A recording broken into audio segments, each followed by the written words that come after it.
723, nearly 1 million people in the U.S. are living with multiple sclerosis, a chronic condition that affects the central nervous system. Tomorrow, hundreds of people will gather at Nats Park for the annual Walk MS-DC, raising awareness and funding for research.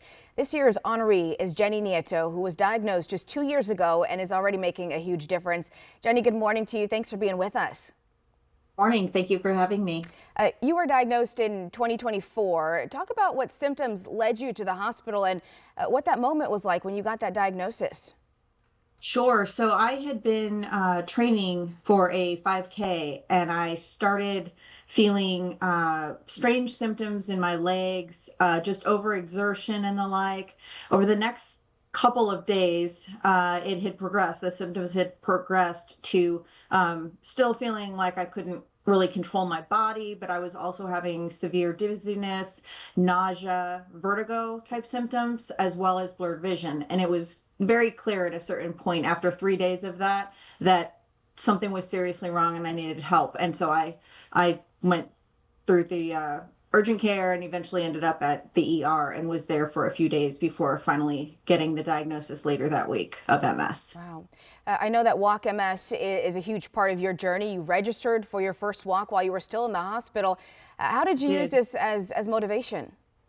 So on the day, I remember very vividly on the day that I discovered the National MS Society and that the walk was coming up, I had just had my first physical therapy session in the hospital, and I believe I could only walk about 35 steps before feeling like I needed to, hold on to something or lay down. And I just thought, you know, how did I get here? I had just done a 5K on Sunday and here it is Friday and I can't be upright. And so I was very motivated to get back to life, get back home to my then 12-year-old son, and just said, okay, I'm going to try to do this walk. I felt that I had a month to prepare and to walk for at least 1 mile, and that was the goal that I set from my hospital bed. Wow, that that's day. incredible.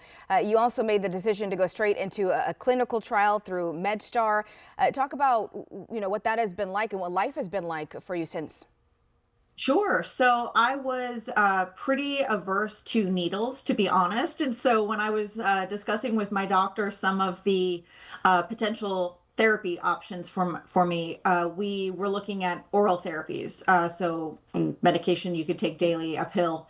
And when we had kind of narrowed it down to, I think it was 2 options, he also mentioned that there was a trial starting for it was a phase 3 trial, which is still experimental, but towards the very end of that process, for a new drug that would be an oral therapy, and it actually had some promising therapeutic benefits that this new class of drugs was something that could help not only halt the disease, kind of turn down the MS that was in a person's system, but it could actually turn back the clock a little bit, promote healing. And so that was really exciting to me, that I can take a pill twice a day and hopefully not only stop the progression of this disease, but maybe turn back the clock, and also be a part of a research trial just was very exciting to me. And it's been a really wonderful experience. Yeah.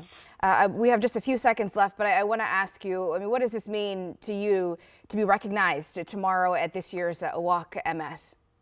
Well, I'm really excited.